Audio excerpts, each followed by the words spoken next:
اعوذ باللہ من الشیطان الرجیم، بسم اللہ الرحمن الرحیم۔ احباب کرام، آپ کے سامنے قانون کے حوالے سے ایک نئی معلوماتی ویڈیو لے کر حاضر ہیں۔ السلام علیکم ورحمۃ اللہ وبرکاتہ۔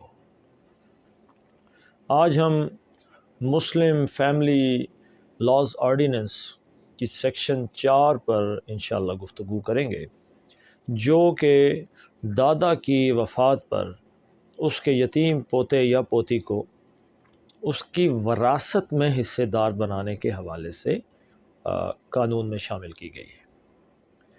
اس سے پہلے ہم چند بنیادی چیزیں سمجھنے کی کوشش کریں گے۔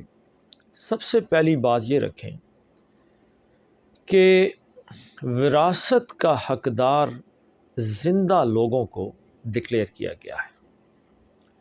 جو لوگ فوت ہو جائیں ان کو وراثت کا حقدار نہیں ٹھہرایا جا سکتا۔ دوسری بات یہ کہ ایک آدمی اپنی اولاد، اپنے جو اس کے ورثاء ہوتے ہیں، جن کو 3 بنیادی حصوں میں تقسیم کیا گیا ہے، ذوی الفروض ہیں، شیئر ہولڈرز، جن کی کیٹیگری قرآن کی سورہ نساء کے آغاز میں ہمیں ملتی ہے کہ فلاں کا 1/6 حصہ ہے، فلاں کا 1/8 ہے، فلاں کا 1/2 ہے، 2/3 ہے۔ یہ شیئر ہولڈرز ہیں، ذوی الفروض۔ اس کے ساتھ دوسرے ہیں عصبہ، ریزیڈیوریز۔ عصبہ ایک مضبوط وارث ہوتا ہے جو سارے کمپلیٹ حصے کا وارث بن جاتا ہے، جیسے بیٹا۔ اور تیسرے ہیں ذوی الارحام۔ ذوی الارحام وہ رشتے ہیں کہ جو ذوی الفروض اور عصبہ کی غیر موجودگی میں پھر حصے دار بن جاتے ہیں۔ اب اس میں یہ بات یاد رکھیے کہ ایک آدمی کے پاس اپنے زندگی میں 2 آپشن ہیں کہ وہ مرنے کے بعد اپنی پراپرٹی، اپنے ایسٹس، اپنے ورثے کا، اپنی اسٹیٹ کا، اپنے ترکے کا کے بارے میں کوئی فیصلہ کریں، یا وہ اپنی زندگی میں اس کے پاس 2 آپشن ہیں کہ وہ جیتے جی اپنی پراپرٹی کے حوالے سے کوئی کام کرے۔ جیتے جی کے حوالے سے یاد رکھیں، ایک تو اس کے پاس ہے آپشن ہبے کا، کہ وہ اپنے کسی وارث کے نام ہبہ کر سکتا ہے۔ اپنی زندگی میں وہ کسی کے نام بھی، وارث کے نام یا غیر وارث کے نام، اپنی ساری پراپرٹی اگر چاہے تو وہ گفٹ کر سکتا ہے، ہبہ کر سکتا ہے۔ یہ ہے دینے کے حوالے سے۔ اب اس کی دوسری طرف یہ ہے کہ کوئی آدمی، ایک کنسپٹ ہے جس کو سمجھنے کی ضرورت ہے، کہ کوئی آدمی اپنے بیٹے کو آگ کر دیتا ہے۔ وہ کہتا ہے جی کہ میرے مرنے کے بعد اس کا یا میرے جیتے جی اس کا کوئی حصہ نہیں ہے۔ دیکھیں، آگ کا ایک تو سوشل بائیکاٹ کے حوالے سے تصور ہے، وہ صحیح ہے کہ کوئی آدمی کہے کہ آج کے بعد میرے بیٹے کے ساتھ آپ لین دین نہ کرنا، ورنہ میں اس کا ذمہ دار نہیں ہوں۔ یہ سوشل بائیکاٹ ٹائپ ایک چیز ہے، اس میں تو ہے۔ لیکن کوئی آدمی اگر یہ چاہے کہ میں نے اپنے بیٹے کو یا بیٹی کو آگ کر دیا ہے اور وہ اس کی وراثت میں حصے دار نہ بنے، تو ایسا نہیں ہو سکتا۔ اس کی وفات کے بعد وہ بیٹا جسے اس نے زندگی میں آگ کر رکھا تھا، وہ بھی اس کی وراثت میں جوں کا توں ہی حصے دار ہوگا۔ اب آئیے دوسری 2 چیزوں کی طرف۔ ایک کو ہم وصیت کہتے ہیں اور ایک کو کہتے ہیں وراثت۔ ان دونوں کا عمل درآمد بندے کے مرنے کے بعد شروع ہوتا ہے۔ ایک آدمی فوت ہو جاتا ہے تو اس کی سارے ایسٹ جو ہیں وہ اس کی وراثت بن جاتے ہیں، یا ایک آدمی مرنے سے پہلے ایک ایک وصیت لکھتا ہے کہ جی میرے بعد میری پراپرٹی کے ساتھ ایسے کیا جائے، فلاں کو دی جائے۔ اس میں یہ ہے کہ وراثت تو اس کی سارے مال کی ہوگی، لیکن جو وصیت ہے وہ 1/3 سے زیادہ، 1/3 سے زیادہ وہ وصیت نہیں کر سکتا۔ 1/3 سے مراد کیا ہے کہ اگر ایک آدمی کے پاس 75 روپے ہیں، 75 روپیز، تو وہ 25 سے زیادہ، یعنی تیسرا حصہ، اس سے زیادہ وصیت نہیں کر سکتا۔ اب وہ وصیت کرے گا جی کہ میں فوت ہو جاؤں تو میری فلاں پراپرٹی جو ہے وہ وقف کر دی جائے، یا فلاں پراپرٹی میرے فلاں بندے کو دے دی جائے۔ وارث کے لیے اللہ کے نبی صلی اللہ علیہ وسلم نے وصیت کرنے سے منع فرما دیا۔ لا وصیۃ لوارث، اللہ کے رسول نے فرمایا وارث کے لیے وصیت نہیں۔ اسی طریقے سے اب یہ جو سیکشن 4 ہے جس کے حوالے سے ہم گفتگو کریں گے کہ ایک آدمی اس کا بیٹا فوت ہو گیا جبکہ پوتا زندہ ہے، اب وہ بندہ خود دادا یعنی فوت ہو رہا ہے، اس کا بیٹا مر چکا ہے، دیگر بیٹے موجود ہیں، ایک بیٹا مر گیا، اب اس کے بیٹے موجود ہیں، بیٹا بیٹی۔ تو یاد رکھیے گا کہ وراثت کا قانون کے اندر ایک چیز اور بھی بڑی معنی خیز ہے، وہ کیا ہے کہ قریبی رشتہ دور والے رشتے کو محروم کر دیتے، یعنی بیٹے کی موجودگی میں پوتے کو محروم کر دیا جاتا ہے۔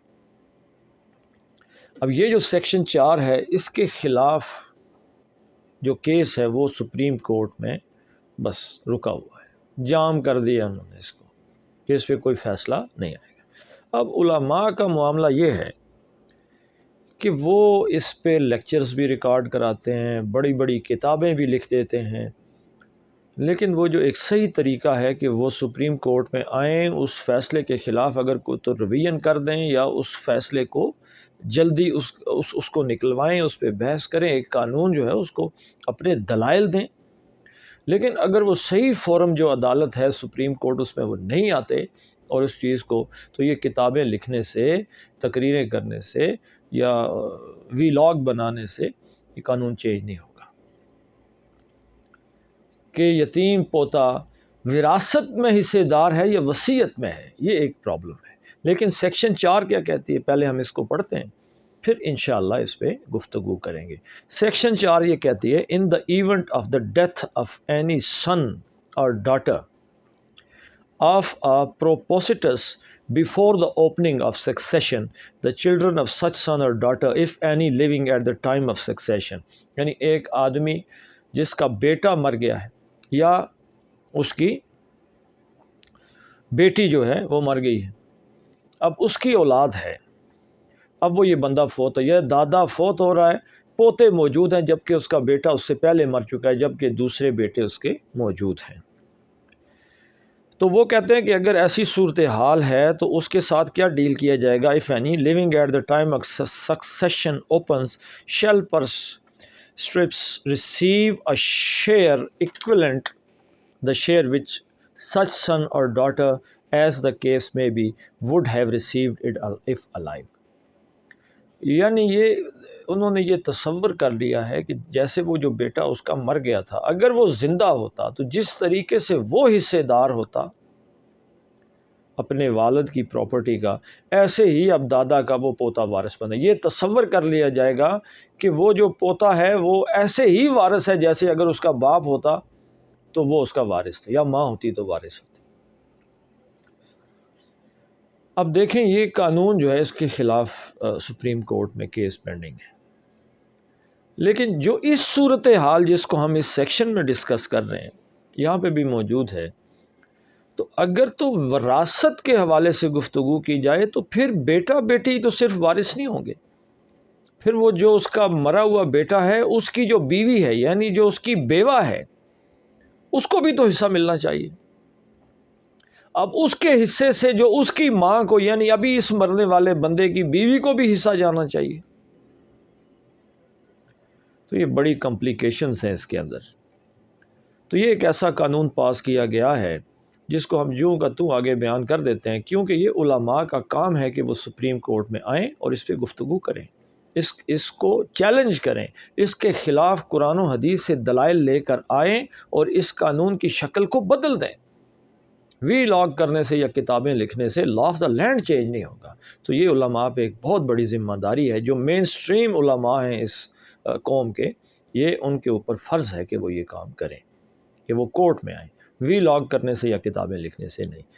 تو یہ سیکشن ہمیں کیا بتاتی ہے کہ وہ جو دادا کے فوت ہونے پہ جو پوتا پوتی ہے وہ ایسے ہی وارث ہے یعنی ان کا باپ ہے، لیکن اس کی بیوہ جو اس کا بیٹا فوت ہو گیا تھا اس کی جو بیوہ ہے یعنی اس پوتے پوتی کی جو ماں ہے اسے کوئی حصہ نہیں ملے گا۔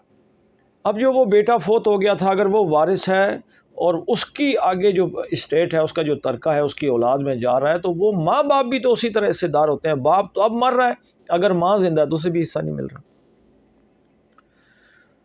لیکن at the end of the day اس سے ہم یہی سبق نکالتے ہیں کہ ایک جو دادا فوت ہوا ہے، اس کا جو بیٹا فوت ہو گیا ہے، اس کے جو آگے پوتے ہیں، یتیم پوتا پوتی ہیں، وہ دادا کے اسی طرح اس سیکشن کے تحت وارث ہوں گے جس طریقے سے اس کا بیٹا یا بیٹی وارث ہوتے۔